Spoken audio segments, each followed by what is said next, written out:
Hello mga ka-Lush For today, igagawa tayo ng wet lash doll eye. So, eto na nga, bago ang lahat, tayo ay mag-eyelash removal. Last month pa nga itong gawa natin kay client, siguro mga August 28 or August 29, mga ganon. Hindi naman daw dapat talaga siya magpapalashes today dahil si ma'am ay naboboring lang. Yes, naboboring talaga siya, yung tipong ang tagal-tagal daw ng oras. Dahil nga si client ay same lang din natin siya, nabuntis, and eto pa ha, kaya siya naboboring kasi today yung schedule niya for CS. Yes, CSC, ma'am. Ngayon yung araw na ilalabas niya na ang kanyang baby. Madaling araw yung schedule niya and now kaya siya naboboring kasi ang tagal-tagal daw ng oras. Kaya naisipan din niya magpalashes. And nangangati na din daw kasi yung kanyang eyelash extension. Hindi dahil sa eyelash extension na nilagay natin, kundi kasi nung kahapon ata or yung nakaraan is nagpa-photoshoot siya. So nilagyan siya ng cluster. So may mga naiwan na glue, mga residue ng glue lagay namin doon sa falsies. Kaya talagang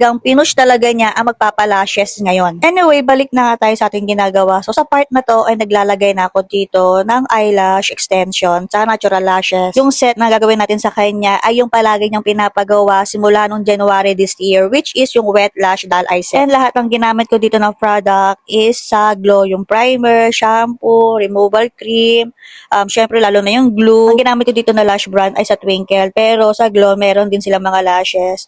Glow, baka naman. Char. So ito na nga yung outcome ng ating gawa. O diba? Perfect para sa lahat. Kaya nga hindi kami nagtataka kung bakit ito yung pinaka most requested talaga sa lahat ng aming mga nagiging kliyente. At syempre, kapag dito ka sa lash room nagpagawa ng lashes, hindi ka makakaramdam ng kahit na anong sakit. Hindi matigas, hindi nakadikit sa balat, mabrush ng maayos. At ayun nga, sa ating masisipag na followers, pipili ako ng pagbibigyan ng lash kit. Lahat po ay pwedeng sumali. Yes po, lahat po ay pwedeng sumali.